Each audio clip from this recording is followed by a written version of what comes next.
Hey, this is Vinesh Sukumaran. Welcome to the Positive Behavior Podcast. As you know, this is a space where I talk about applications of positive psychology as well as ways to develop and demonstrate positive behavior. So, before I begin, let me just say this. I've been getting a lot of questions from people asking me how come I've not posted a new podcast since March. And am I taking a break? Is something changing? Is there a new season? What's really happening? And well, there is a new season. Here we are. This is the new season. Uh, this third season is called Life Lessons from Friends and Family. So far, if you've been following my podcast, you've mostly been hearing my voice. The podcasts have been driven by my voice and my ideas and so on. At some point, I stopped and said, look, I know quite a few amazing people. And this podcast is about developing and demonstrating positive behavior. So these people who I know have been great icons of positive behavior and using it in their own life. So I said, you know what, I should get these people into the podcast and interview them and use this as a sort of platform to share those positive behaviors with the audience here, right? So that's where we are right now. And another change is that so far we've been doing only the podcast model. From now, you're going to see also the recording of this podcast, of this video conference on YouTube. So if you want to watch what's happening while you listen to it, you can go to YouTube, to my YouTube channel. If you want to just listen to the podcast, you can go to Spotify and the regular links. Okay, this is the first of the third season, and I have a really special guest here.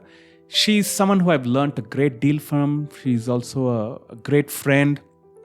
I've learned a lot from her, not just from what she said, but also from who she is, right? So sometimes you learn from people who are close to you in your life by just being around them, by watching them, and you just pick up qualities that they have by just sort of modeling it, by watching it, by observing it.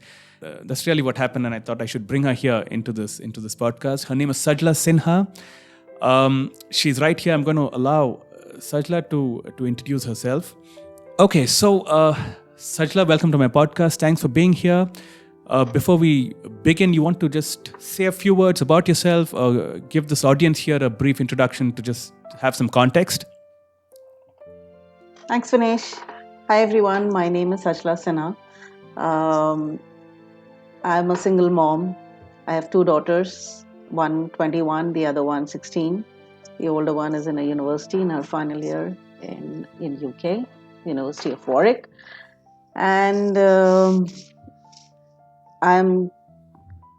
if I have to give a very quick context to where I come from, the fact that I'm a single mom is I've been I've been divorced for a few years now, when my ex-husband decided to just dump me and all his responsibilities and just walk away.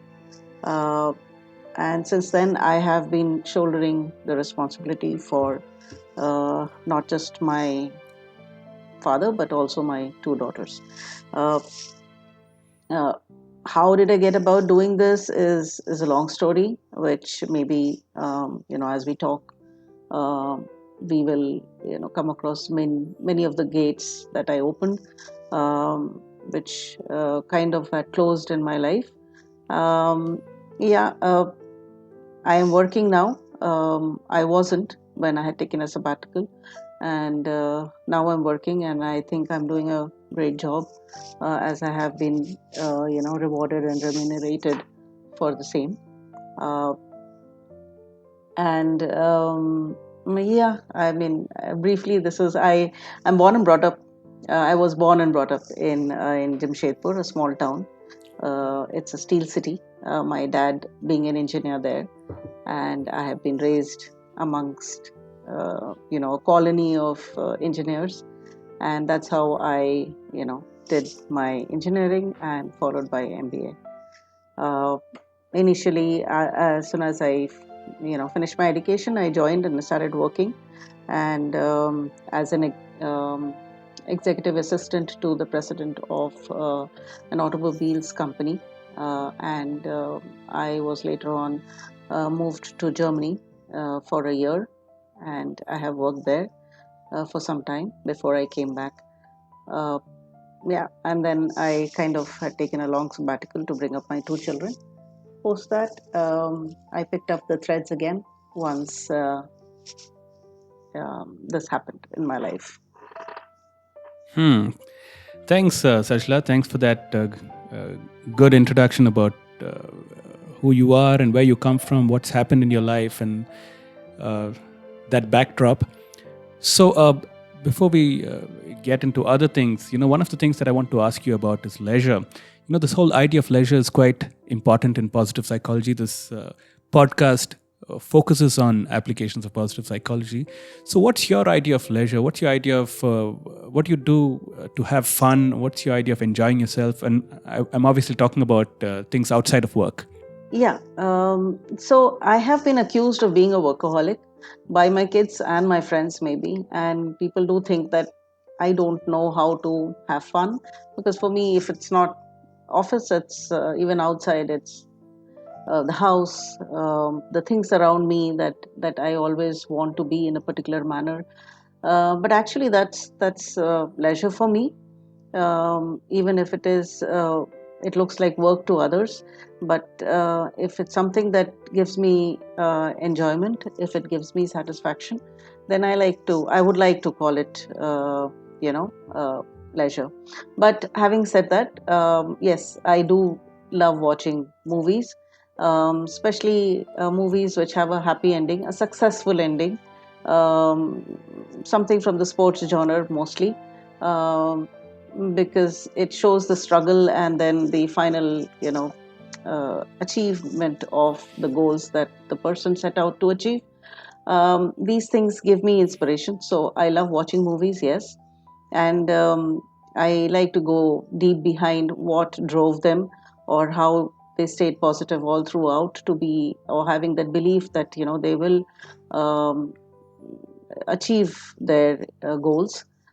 mm, that's fun for me. And also, of course, having my close friends, uh, hanging out with them, talking about everything under the sun, uh, just having that relaxed evening is also my idea of fun. Right. So you like watching movies, hanging out with friends. I'm your close friend. So do you enjoy the evenings that we spend together? Just Oh checking. yes, yes, of course. And I Okay. think you introduced me to a lot more friends, and we kind of had a lot of fun conversations, knowing their life and sharing a bit of mine. So it's always fun doing that. It's very relaxing doing that. It's like, you just forget about everything else, and you live in that moment. Right. Right. So a big part of positive psychology is focusing on what's going well, focusing on what's going right. Okay. And uh, you know a lot of times clients call me, I'm as a consultant, they call me in when there's a problem. Though often I step in and say, look, we look at the problem, but also notice that there's enough going right. So one of the undertones of this podcast is that everybody I'm inviting here, I'm pretty sure they're doing a number of things right in life, right?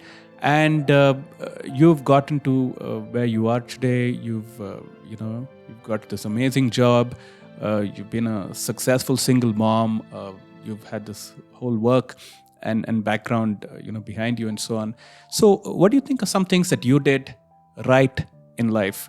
And you want to say something about that? And if somebody else can do the same thing, and the reason I say this is because sometimes some things just happen to you and nobody else can reproduce that. So, what are some things that you did right, and how do you think, if possible, somebody else could do the same? It's what works for somebody may not work for another person. But yes, I can share what worked for me.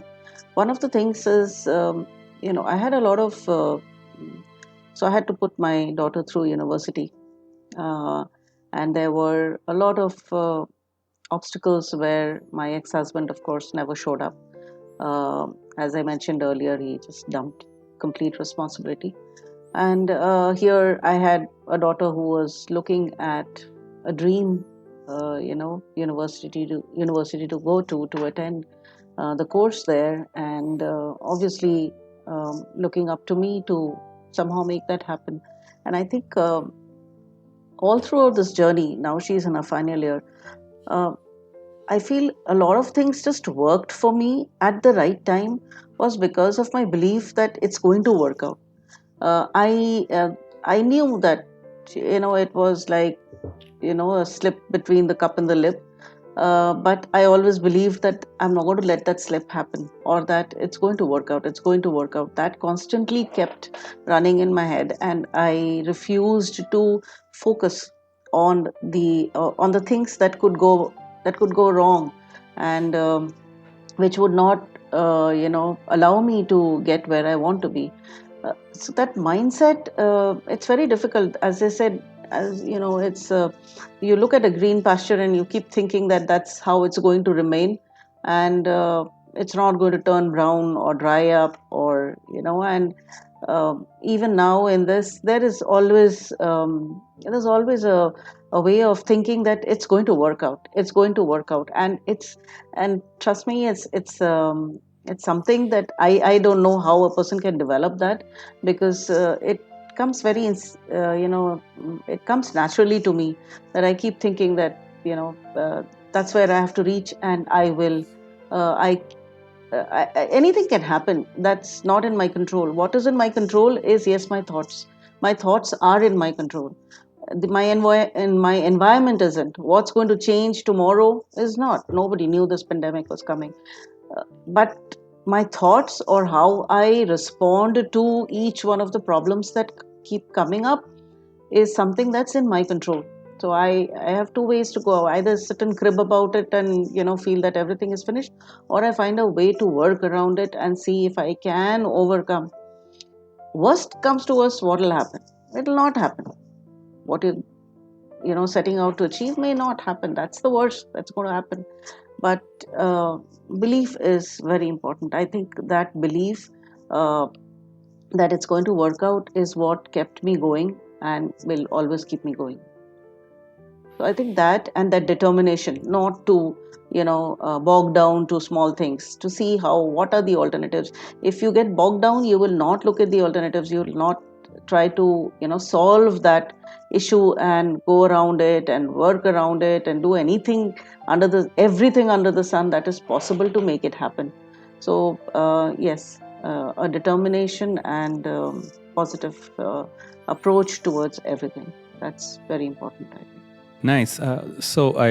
You've been quite open in admitting that you have this positive outlook, and you're not really sure how somebody somebody else can develop the same. So what about the determination? Somebody who's watching this and saying, I don't know why I'm not so determined. How can I be like Sajla? How can I become more determined? Any thoughts on that, Sajla? How someone else can start becoming determined? We can always start. I mean, my determination has been with small things, be it finishing a chore within a given timeline, and if I have set my mind to it, I will. I want to show to myself that I am doing it. It's not just a thought in my mind, but that I can do it. As Vinesh, you know this, that I'm a great fan of this Admiral McRaven. That whole, Oh yes, yes, of yes, course. that speech of his. Um, I I go by that. Where he says every small thing, even making the bed, if you make it perfectly, that gives you confidence to do the other tasks. Uh, every small task that you do, that achievement, that sense of achievement, that you've done that perfectly, gives you the cells kind of in a body aligned to doing a bigger task, to doing a bigger one, as the day goes on, or day after day. So small tasks, you should be determined to do it in time and do it perfectly, even if it is making the bed, or cleaning up your room or your desk. There should not be anybody coming along and saying, oh, you know what, I think you left a spot there, you didn't clean that. So that determination and eye for detail is something that can be done. Anybody can develop that in them. Right. So interesting. So you're saying someone who wants to develop determination should start small, pick those small things, and make sure you just go after it, complete it, and keep at it, and slowly move on to bigger things. Right. Yes, I So. think if you cannot make a commitment to yourself first to doing something, you have committed to yourself. I'm going to do this task within this time. If you are not able to fulfill that commitment to yourself, not even somebody, your family or your child or whosoever it is, your parents, if you're not able to do this commitment or fulfill this commitment to yourself, I don't think it's possible then, to do it for anybody else that you're responsible for, maybe your parents or your children. So that commitment to self, uh, setting your own goals and achieving that and being committed to it is very important. That can be any small thing. You decide. Okay. Hmm. So here's, thanks for those insights. So here, when I work with people, when I coach people, or I'm training people in organizations. One thing very clearly is, different people are after different things. Some are after money, success, corporate success, health, happiness, and good relationships.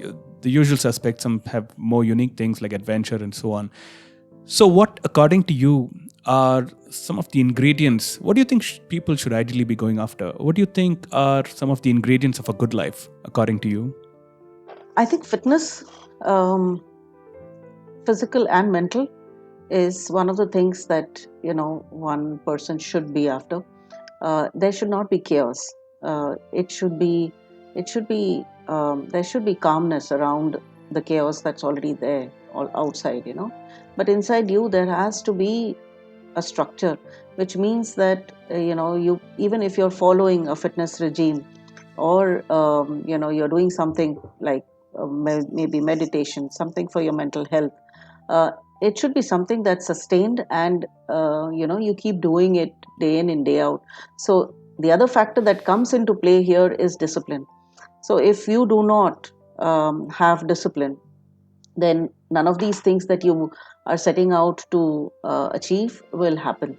That discipline has to come, where, because even if you set out to have good mental health and physical health, it's important that you have that discipline to do it continuously, without breaking, without doing it for 5 days and then saying, okay, I had enough of this. That discipline to continue and to keep going at it, that's the most important thing.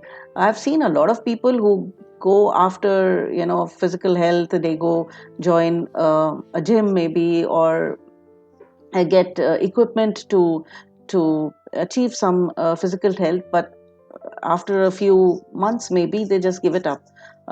They're not able to sustain it, and that's the issue that happens. And I believe it was one of the gurus who had said that everybody should be responsible for their own mental and physical health. Nobody else can do it for you. If it's only you who can do it. So yes, I think the rest, everything follows, be it money, be it success. I know a lot of these corporate czars who have done this part, where it is physical or mental, at some point in their life, and that has made them achieve success. uh, I've read about them, and I feel that this is the most important thing: discipline. And I would say, what is important to me, yes, physical and mental health. Nice. So, this idea of discipline is coming out, determination is coming out again and again. So, a good thing to go after is physical health and mental health. And from what you're saying, discipline is the way to get there.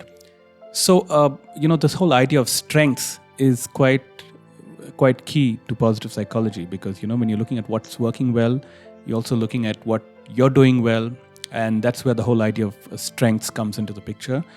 So, what do you think are some of your strengths? And also, if you can throw some light on how these strengths helped you? How did they come? How did they become your strengths? Because sometimes, you work for it, sometimes it just comes naturally. So, you want to say a bit about that?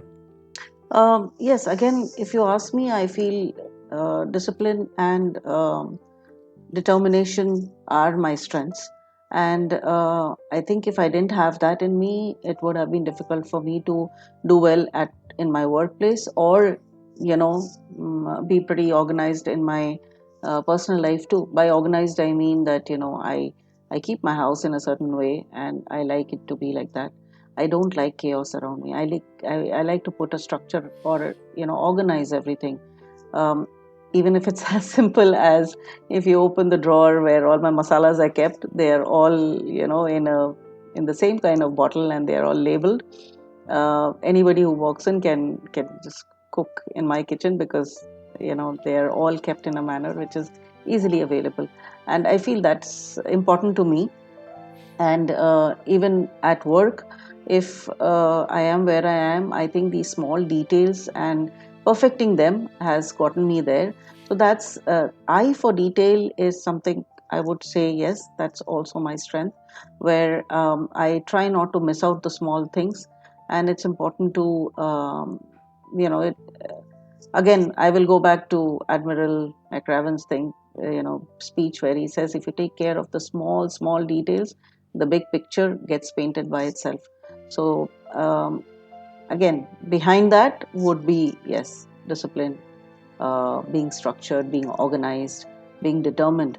And most importantly is what is most important is to do things within timelines.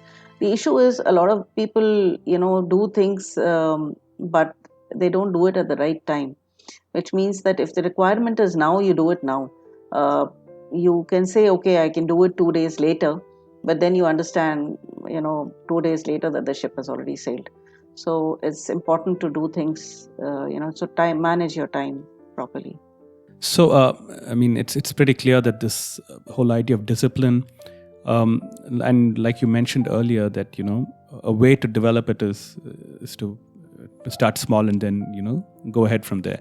So, how did this become such an important part of your life? I mean, did this come to you naturally, or did you develop it, or what happened?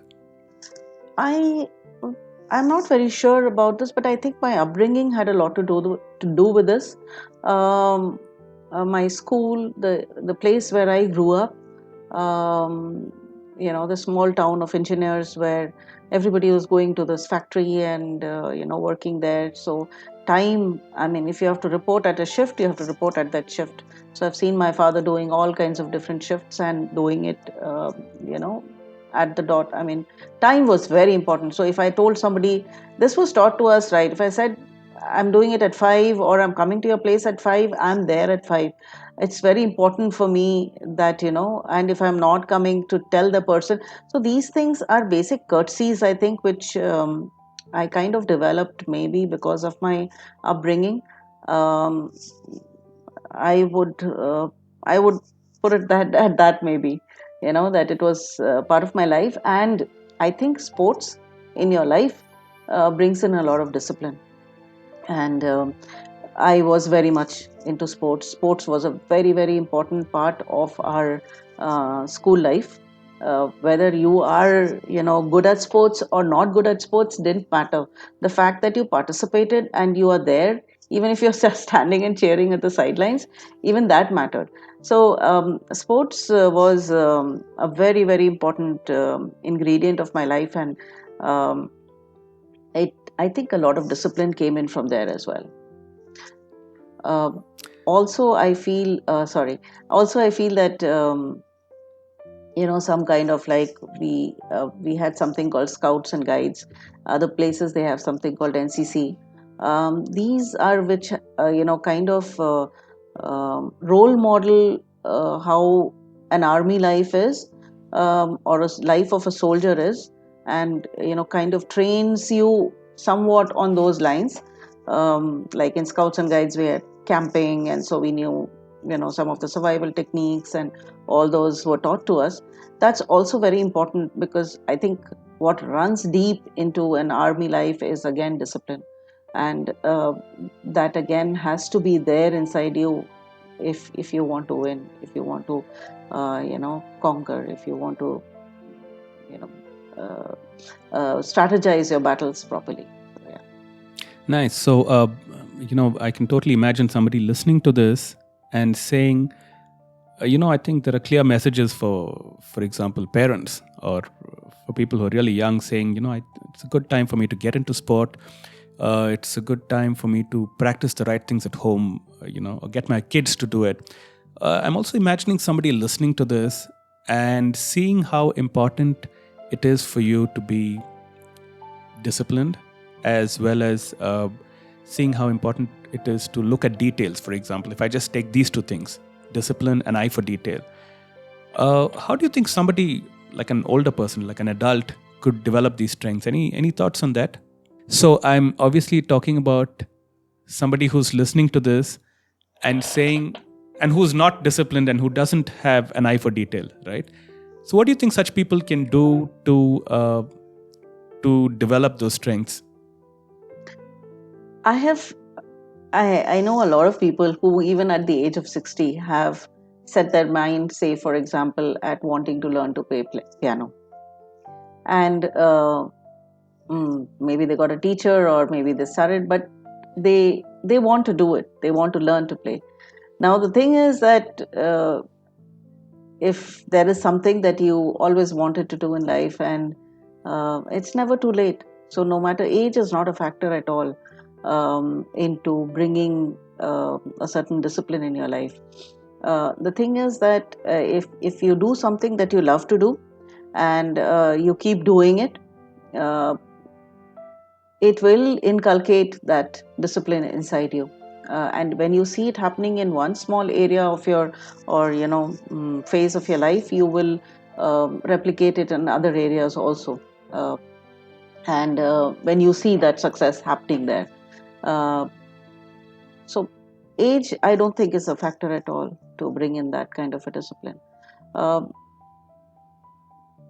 Even if you don't have anything in life to, or you want, you I mean, it's not something that you want to pick up at this phase of life, you can just simply do it, put it as, okay, I'm going to get up at 6 o'clock and nothing much. I'll probably just make my own teas, read the newspaper at that time, and finish doing that by, say, 7 o'clock, and then get on with the rest of the things in my day that I need to do. But if you keep doing that and following that day after day, and see that you're able to do it and you don't break that, I think it sets a kind of a wheel running in your mind that, oh, if I was able to do this here, why can't I do it for bigger things? So start small. I would say age is not a factor at all. Okay, so thanks for that, Sajla. You've alluded to the fact that there have been tough times, and I'm sure everybody listening to this podcast or watching this video, there are good and bad times in everyone's life. So I'm interested to focus on, what are some things that helped you get through some of the toughest times in your life? So you've already said determination and discipline. So I'm guessing these two things. But over and above this, when you've gone through some of the toughest times in your life, what are some things that helped you get through them? Yeah. So as you already mentioned, of course, discipline and determination. That means even if the world is crumbling around you, you keep doing what you were doing. You don't stop that. You don't give that up, and you don't allow it to slip from your hands. Um, because trust me, it's the thing that will keep you going if you don't change that pattern in your life. Apart from that, I'm not very comfortable sharing the lows in my life with even my closest friend. But I kind of was told that that I should, when this whole thing with my husband happened, and that's when I started sharing, and I felt that it helps somebody uh, who's going through a bad time themselves to open all channels of communication and start speaking to people who I mean, not random people, I'm just saying people who they trust, family, friends. And that has helped me a lot. um, Please don't try to run this all by yourself. Do reach out to your family and friends for help in you know communicating with them. Also, what happens during this time is not only when you share your feelings, it's you also come to know that probably some of them are going through things that are worse than what you're going through. And that's when you start realizing that you're the only not the only one who's suffering, or probably somebody is suffering even more, and they are still holding their head up high and battling it. And then you start feeling that, okay, I can handle this as well. It starts giving you a confidence. It's not that bad what I'm going through. There are people who are going through worse. Um, so as I always feel that when I see there are parents whose kids are not normal, the struggle that they have in life, and where maybe every day when they get up, they don't have a hope for their children. On the other hand, I have to touch wood, I have two healthy kids, and who have dreams, aspirations, and they are working towards it. What am I complaining about? Of course, all the other things will fall in place, as long as you know uh, their good health is there. So yes, when you start sharing, communicating, getting involved in other people's lives as well, you do realize that not only it kind of helps you sharing, but also to see that there are stuff in other people's lives which are even worse. So maybe you can help them, and when you help, if you're able to help them, that also kind of gives you the confidence that you can help yourself as well. Nice. Thanks, Sajla. So those are such good insights because I've seen a lot of people not opening up, not talking to others. I think just that process of sharing is extremely therapeutic. And so, just to recap, so there is, of course, discipline, there is determination, there's also this whole process of sharing. And I like what you said in the end that, when you share and you learn that other people have sometimes worse problems than you, or, you're able to help them out, that itself makes you feel, puts you in a better place. I when I look around, a lot of people, when they're going through tough times, some people do what you just said, some people don't. But what I see a lot of people doing nowadays is going to the internet, for example, for help. And I can totally relate to that. So reading, or say watching videos, sometimes listening to podcasts, have been two or three important things that people do.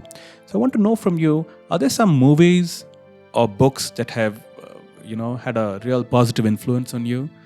And you can share that with the audience. And if you can also share what that book or movie did to you, or how it influenced you, so that the people who are listening to this can decide whether they actually want to go ahead and watch it, or read the book, or not. um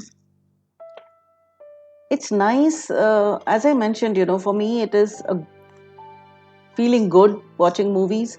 Um, and of course, there are certain things that you when you watch these movies, you learn from them, uh, which is mostly a, um, a value, maybe a value. That's what you pick up from there, because that's the thing that, again, that value could be discipline, determination, and these things leading to success. So as I mentioned earlier, I do love watching these movies in the sports genre, be it the life of Dhoni, or Chak De India, or an individual uh, success, or as a sports person, or even if it is a team that you are a leader of. Uh, so all these kind of movies do inspire me, and make me feel that, if you work in if you work in that direction. So for example, I think it was Usain Bolt. if I'm not mistaken, who said nobody sees the hard work that goes behind training. Um, and it's all behind the scene. It's all hard work. You train day in, day out. Nobody is even watching that. But once on the day of the day of the event, when there are millions of people watching you run that race, um, that's when you have to perform. And all that hard work which is behind the scene leads you to success. So nobody sees the hard work that goes there. What I'm trying to say, I think, is the result matters. Nobody is bothered to know. So, I mean, if you're not able to um, get a certain score in whatever you do in your life, you can go around crying horse that, oh, I worked so hard, I did this, I did that, I sacrificed this to put in my hours here, I sacrificed. Nobody gives a shit. I mean, at the end of the day, it's that result that people are looking at. So yes, uh, that you don't have to harp about it. You just keep doing it. The result will show if it is sincerely coming. It has to be really, really bad luck. Maybe bad luck can happen once, it can happen twice, but the third time it may not, and you will get there. So thanks for especially focusing on results and performance. That's pretty much what happens in my life as a trainer and coach and consultant. um, the movies that you've spoken about broadly are movies related to sports. So you said Chak De, the movie about Dhoni's life. So are there specific movies? Would you recommend, for example, 2 movies or 2 books which you think if anybody read, it would be a great recommendation for someone to read, and it'll have a positive influence on their lives? A positive influence, I am not very sure, because positive influence also happens at what values you pick up. And all these, you know, the fact that somebody is training, they are doing it with a positive mindset that, if they keep working in this manner, it's going to get the result that they're looking at.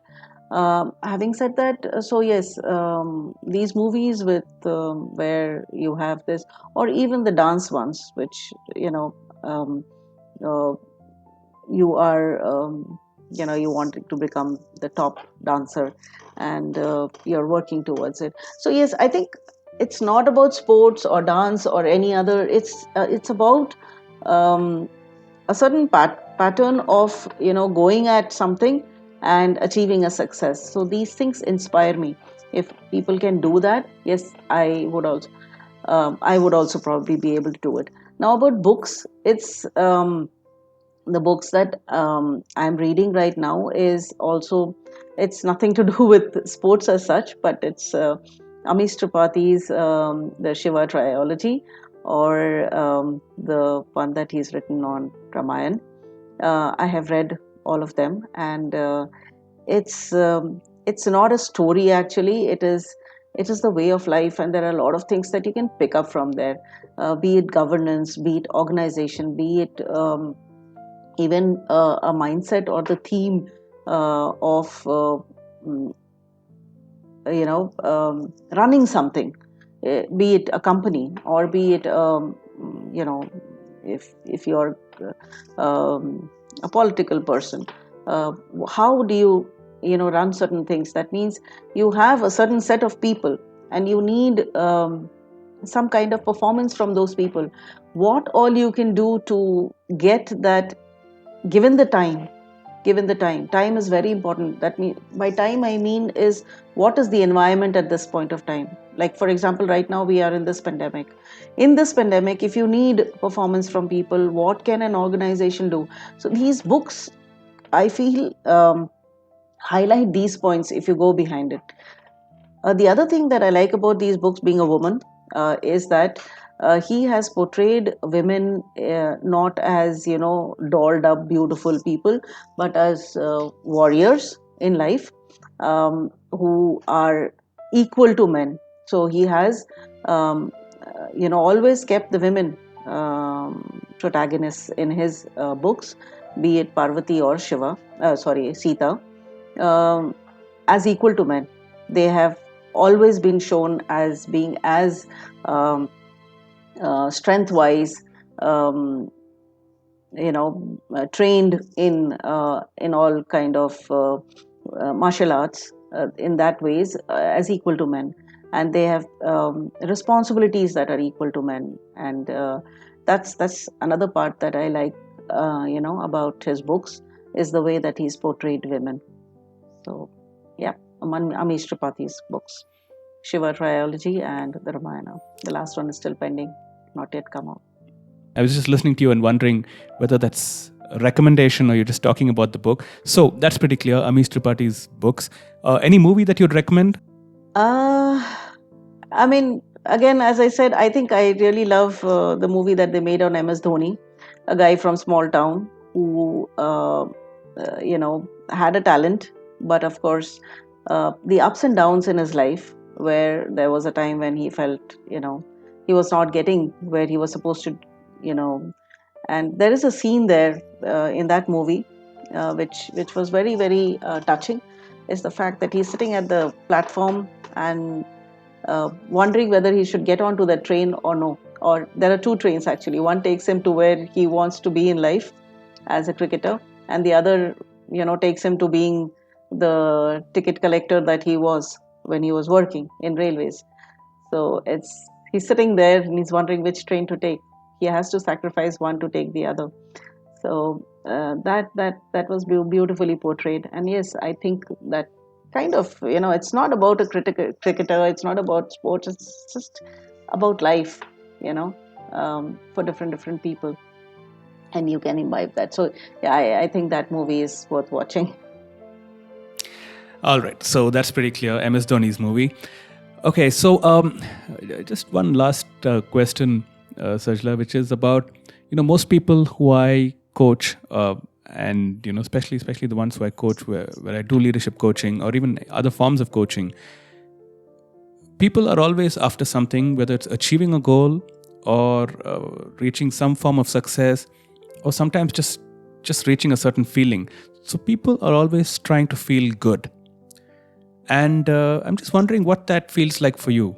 What's your idea of feeling good? Can you just describe that feeling for us, and also share with the audience what they could do to feel the same way? Feeling good. I think small things make me feel happy or make me feel good about myself. Unlike the bigger ones, which I think the bigger ones are some things which I feel good, but it has done something to somebody else, maybe. If you understand what I'm saying. If I've been able to manage some funds for my older one's education, then that is something. It makes me feel, yeah, I mean, I think it makes me feel relieved that it's happened, rather than making me feel good. What makes me feel good really, makes me feel happy, I would say, or releases those feel good hormones inside me, is doing small, chores of um, decluttering, I would say, or even cleaning up. So if I'm determined that I want to make my desk, declutter my desk, or clean it up, arrange it in a certain manner, or a room, probably just do it again, move around things, and it looks good. It makes me feel, because it makes me feel happy. I have done something and I've done it for me, for myself. So it makes me feel happy. These are the small things. um, Also, something that you're avoiding to do, and then you just do it. Not avoiding to do, but you're not okay. Like, I'm a yoga practitioner, so it's not, wake up quite early in the morning to do it. And every time that thought, of course, comes when I'm not having enough sleep, that okay, maybe we can cancel today. But then I push myself, no, I'm not canceling, no matter what. I become very stubborn at that time. When my mind is telling me, something, I become equally stubborn that no, I won't allow this. Let me go ahead and do it. And once I finish the the day's yoga, and after that, I really really feel good about myself. I feel that there is I feel very happy. I feel very uh, yeah, I feel very good about myself, I would say, again. So these are the two things which makes me feel good. That's the thing of uh, arranging things, putting it in a manner, structuring it, organizing it. Once that is done, it makes me feel good about myself. So that's pretty. I've been to your house. I know how clean and organized it is. So obviously, it's nice to know that you've enjoyed the process of putting things in place and decluttering. So one is decluttering, putting things in order. The other one is doing yoga. So can you just say something about? You said both these things make you feel good. So what are you feeling? What are you feeling then when you say you're feeling good? What is it that you're feeling? Yeah, I mean, it's funny. I'm looking forward to the day one, doing the next thing.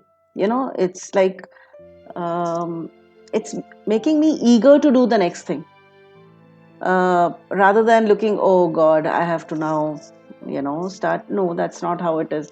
It it's eager. Even if it's something that I maybe as if it's something that's very mundane, or if it's something that maybe I didn't want to do, but it's making me eager. It makes me eager to do that. So it makes me feel good about myself. It makes me feel proud of myself.